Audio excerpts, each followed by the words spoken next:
By the shores of the Aegean Sea more than 2,000 years ago, there lived a Spartan unlike any other. His name was Lysander, a commander clad in heavy armor yet possessed of a nimble, restless soul. Tonight, in the quiet dark, let us listen to his ambition and his loneliness. He ended a long and brutal war, but could never calm the storm within his own heart. Spartans never asked how many enemies there were, only where they were. But Lysander learned to think, to adapt, to weave long plans.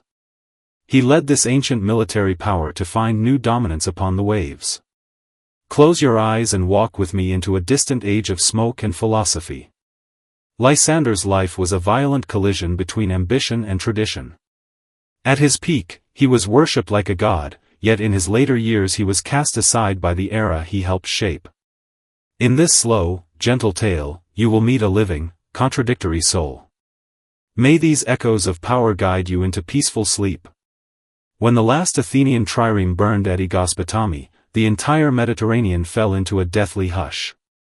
People expected the hero who ended 27 years of bloodshed to retire as Spartan heroes always did, returning to a humble cottage to sip bitter black bean soup. But Lysander, the victor, looked out from the ruins towards something far greater, a throne no mortal was meant to claim. Tonight, by the softly flickering fire, let us enter his real life through a story you need not strain to remember. He was the greatest oddity Sparta ever produced, a man who spent his life breaking the rules, only to be quietly strangled by them in the end. He was a lion at sea, a fox on land, and a restless, lonely soul in the currents of history. Lysander's story began not in a royal palace, but in a fragile, awkward space within Spartan society. He was a Mothax, a man of noble blood but fallen family wealth, little better than a semi-free commoner. In an ancient city that worshipped lineage and tradition above all, poverty was a sin. It meant he had to be harsher, more disciplined, more perceptive than everyone else just to survive with dignity. His deep, somber eyes learned to read the winds of fortune even as a boy, rather than merely swing a sword like other Spartan youths. He knew well that in Sparta, the chains of tradition were harder than Athens' walls. To rise, he had to become the sharpest barb on that very chain. He was like silent, unyielding iron, enduring years of monotonous training while hiding a fire within. As the Peloponnesian War raged at its height, Sparta, a giant of the land, finally realized it could never snuff out Athens' flame without mastering the sea. And so this deeply insular, traditionalist people, who scorned sailing, chose Lysander as their navarch.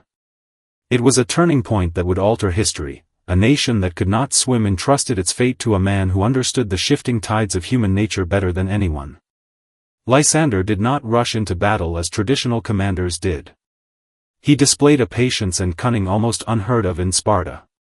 In the ports of Asia Minor, at the banquets of Persian princes, his stern, unsmiling face hid astonishing diplomatic skill.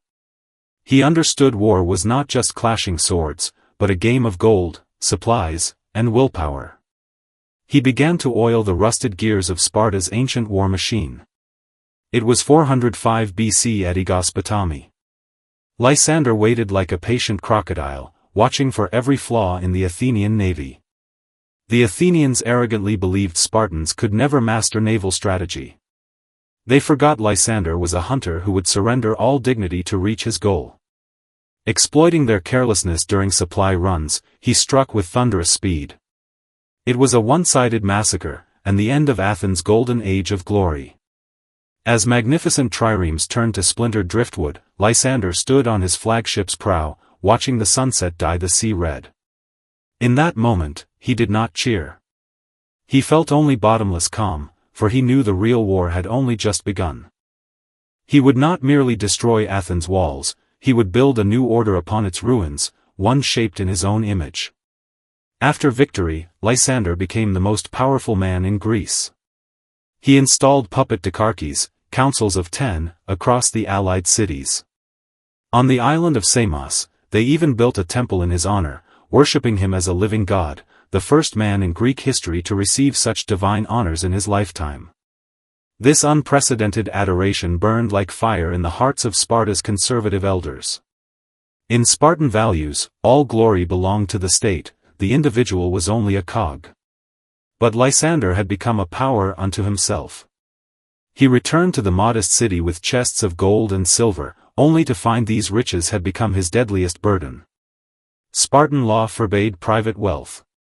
His triumph and the money he brought home were corroding the ancient system from within. In his later years, Lysander sank into deep anxiety and loneliness. He attempted to reform Sparta's royal succession, advocating rule by merit rather than birth.